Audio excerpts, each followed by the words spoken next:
Every politician should ask what it feels like to grow up in Britain today. The mood and outlook of young adults is a bellwether for the new frontiers of culture, the growth prospects of the economy and the tenor of politics. So, what is the mood among young adults in Britain? There's lots to be enthusiastic about. Technology brings new opportunities and, although there is still more to do, minority groups have rights and freedoms enshrined in law that were previously neglected. But there is a cloud hanging over this optimism, and it concerns the fundamental drivers of living standards, jobs, houses and pensions. The Intergenerational Commission's 2-year study, the final report of which launches today, has set out how the millennial generation is doing no better than preceding ones in household incomes and asset accumulation.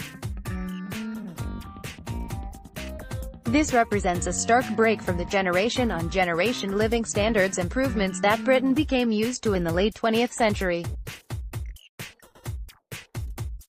Any politician who asks the question of what it feels like to be young should also acknowledge that, as well as the stagnating standard of living, there is something else: risk. Millennials are more likely to be in insecure self-employment, or on a 0-hours or agency contract, where prospects for pay are far from assured. Automatic enrollment means that young workers are being nudged into the habit of pension saving, but the defined contribution schemes they are saving into leave them exposed to investment risks that the old defined benefit schemes protected against, and while more and more of their income is spent on housing, that housing is likely to be small, and in Britain's woefully insecure private rented sector. Such insecurity may be bearable when finding one's feet, but for the 1.8 million families with children renting privately, it's not. Millennials are taking on more risk than previous generations, and the psychological impact of this may be just as important as a straight financial reckoning. Risks affect your appetite for taking chances. Millennials are less likely to move jobs or move regions for work than predecessors, steps that are typically the route to big pay improvements, evidence, perhaps, for this risk aversion. For these reasons, the Intergenerational Commission's policy recommendations aim to reduce risk. If housing risk is to be reduced, we need a light-touch rent stabilization and an end to short-term fixed tenancies in the private rented sector.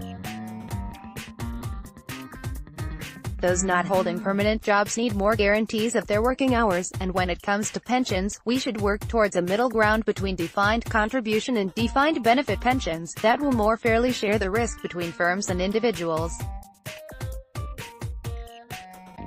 The Commission also recognizes that families have traditionally coped with risks by falling back on their assets, whether that is savings or tapping into the value of their homes.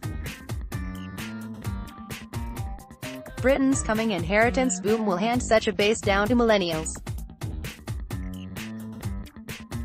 However, it will be too late for many, while others will miss out altogether.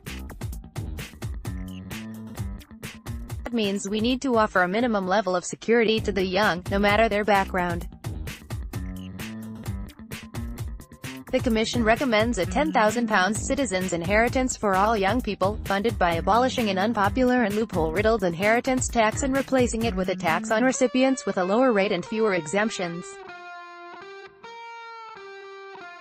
This isn't about fueling spending sprees. Use of the citizens' inheritance would be restricted to where it is most needed: housing, training, pensions and starting a business. It effectively would more than double the wealth of nearly 2/3 of those in their late 20s if handed down today. It's not just the young we should be concerned about, of course. The Commission's recommendations also focus on reducing the risks that our broken social care system poses to older people, and the risk of an underfunded NHS as they age if we don't come up with a fair way to pay for it. Some will have different solutions to the challenges younger generations are facing. Others will say that the steps the Commission sets out are too politically difficult. But the risk here is that we move from failing to fully understand the generational problem to letting fatalism get in the way of doing something about it. The state has faced up to generational challenges before, introducing the state pension at the beginning of the 20th century and building homes for the children of the baby boom in the middle of it, and it can do so again.